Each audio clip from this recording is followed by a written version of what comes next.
Good morning students. आज हम लोग सामाजिक विज्ञान के अंतर्गत नागरिक शास्त्र में अध्याय 1 अब मीता जानती है इस पाठ को पढ़ेंगे। इस पाठ के अंतर्गत हम बच्चों के साथ होने वाले बाल शोषण के बारे में पढ़ेंगे, जिससे बच्चों को अपना बचाव किस प्रकार से करना चाहिए उसकी जानकारी इस पाठ के माध्यम से दी जा रही है। तो चलिए पाठ शुरू करते हैं। अध्याय 1 अब मीता जानती है। आज स्कूल से आने के बाद मीता चुपचाप थी। बिस्तर पर लेटे लेटे वह सोच रही थी। माँ ने पूछा, मीता क्या हुआ? खाना खाकर तुरंत क्यों लेट गई हो? आज तुम्हें खेलने के लिए बाहर जाने की जल्दी नहीं है? तब उसके भैया कहते हैं, मैं भी यही सोच रहा हूँ माँ, रोज़ तो यह बिना खाए ही खेलने के लिए दौड़ जाती है, आज इसे क्या हो गया है?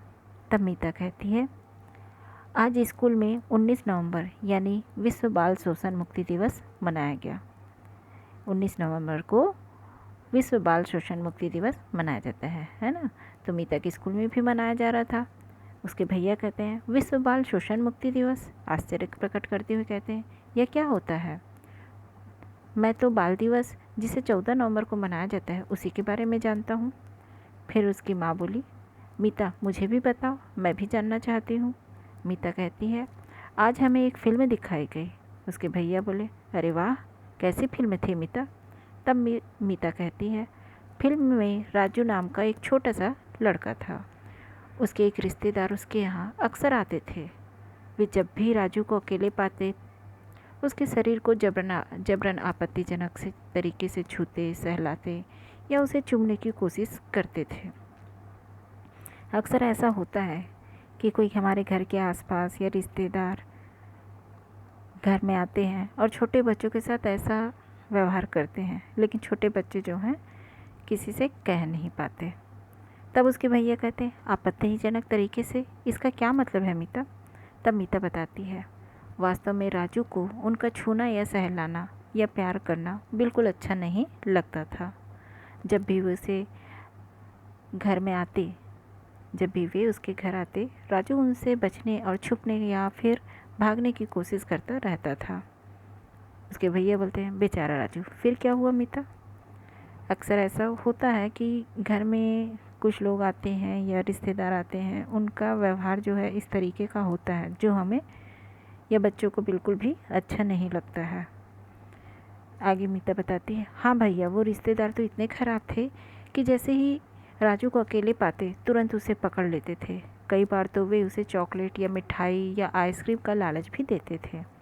तब उसके भैया फिर पूछते हैं, हाँ मीता, तुम सच कह रही हो। मैंने तो टेलीविज़न में एक धारावाहिक में देखा था कि इस तरह की गंदी हरकतें करने वाला आदमी एक छोटे से बच्चे को डरा धमका कर अपने साथ आने के लिए कहता है और यह भी कहता है कि यह हमारे तुम्हारे बीच की बात है, तुम किसी को बताना नहीं। अब इस तरह की बातें कही जाती है। तब फिर मीता कहती है, हाँ भैया, फिल्म में राजू के साथ भी ऐसा ही हो रहा था। उसके बाद उसकी माँ कहती है, पर मीता, राजू के माता पिता को यह सब मालूम था या नहीं? क्या राजू ने उन्हें बताया नहीं? मीता कहती है, राजू ने उन्हें बताया था माँ, किंतु उन लोगों ने उनकी बातों पर विश्वास नहीं किया और ध्यान भी नहीं दिया।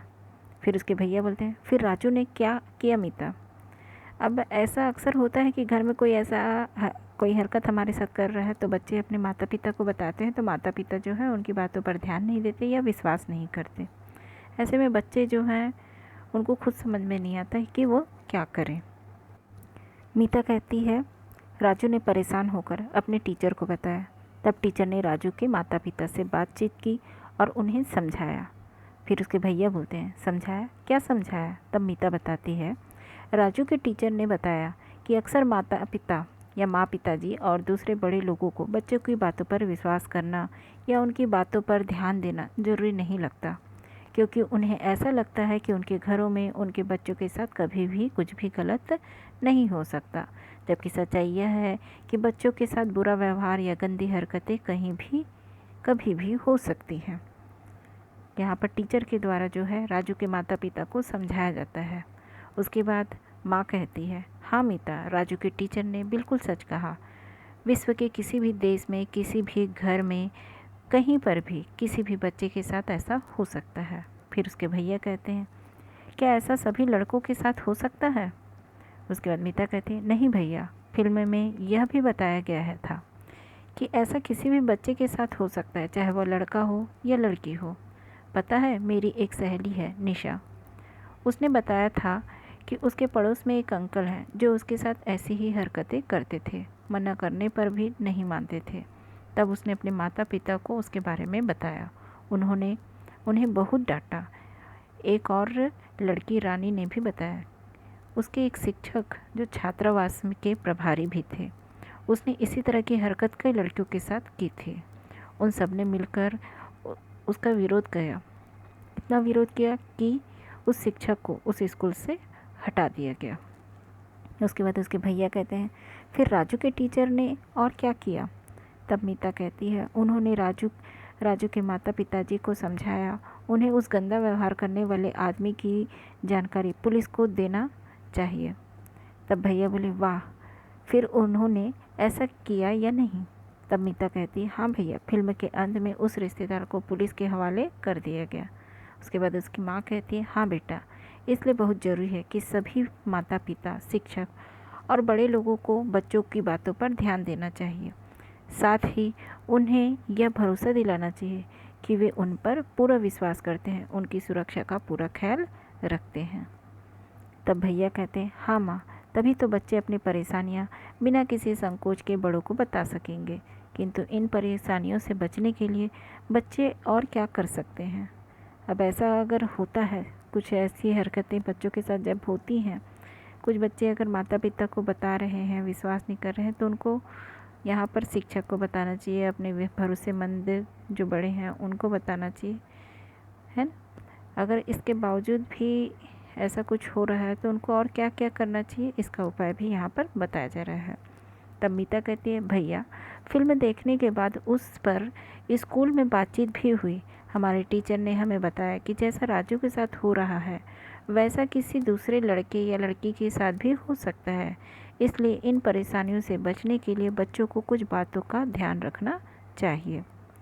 तब भैया बोलते हैं, अच्छा, कौन कौन सी बातें? तब मीता बताती है, यह है कि हमारे शरीर को हमारी इच्छा के बिना कोई छू नहीं सकता, खास तौर पर शरीर में 3 जगह, छाती, जांघ, आगे पीछे और दोनों पैरों के बीच की जगह। ये ऐसे अंग हैं जिनकी सुरक्षा पर हमें विशेष ध्यान देना चाहिए। यदि इन्हें कोई छूता है या छूने का प्रयास करता है तो उसे छूने नहीं देना चाहिए। अब यहाँ पर टीचर के द्वारा जो है बच्चों को बताया जा रहा है कि आपको अपनी सुरक्षा के लिए कोई आपको किसी आपत्तिजनक तरीके से अगर छूता है तो उसे छूने नहीं देना चाहिए। ऐसी हरकतें जो हैं वो किसी के साथ भी हो सकती हैं, चाहे वह लड़की हो या लड़का हो, और अपने बचाव के लिए हमें हमेशा अपने बड़ों को इसकी जानकारी देनी चाहिए।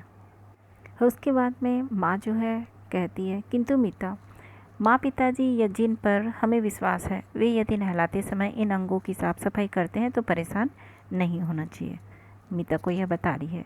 फिर भैया कहते हैं, मीता, मैंने चित्रों में देखा है कि आदि मानव भी इन अंगों की सुरक्षा के लिए पत्तों के वस्त्र पहनते थे। अब तो हम कपड़े पहनते हैं।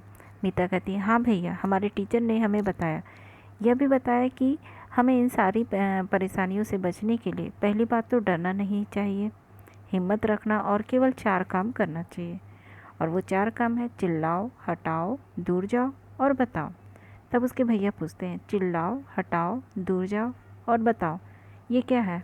ज़रा ठीक से बताओ ना मीता। तब मीता कहती है, हाँ बता रही हूँ भैया। नहीं का मतलब है कि यदि कोई हमारे शरीर के इन अंगों को या किसी अन्य अंग को छूता है तो हमें अच्छा ना लगे तो उसे मना करना चाहिए और ज़ोर से चिल्लाकर बोलना है नहीं। हटाओ और दूर जाओ का मतलब है कि चिल्लाकर उसे पूरी ताकत लगाकर धक्का देकर दूर हटाएं और स्वयं भी दूर चले जाएं। बताओ का मतलब है कि माँ पिताजी, शिक्षक या जो लोग सचमुच हमसे प्यार करते हैं या जिन पर हमें भरोसा है उनके पास जाकर उन्हें इसके बारे में बताना है। तब भैया कहते हैं, और यदि आसपास ऐसा कोई ना हो तब क्या होगा? तब उसकी माँ कहती है, बेटा, मैंने कहीं यह पढ़ा है कि बच्चे ज़रूरत पड़ने पर चाइल्ड हेल्पलाइन नंबर 1098 पर डायल कर सकते हैं, जिससे उन्हें तुरंत सहायता मिल सकती है। तब उसके भैया कहते हैं, अरे वाह, ये तो बड़ी अच्छी बात है, इसे तो मैं अपने दोस्तों को ज़रूर बताऊंगा ताकि वे भी आवश्यकता पड़ने पर अपनी सुरक्षा कर सकें। तभी मीता की सहेली हिना आ गई और मीता खुशी खुशी उसके साथ खेलने के लिए चली गई।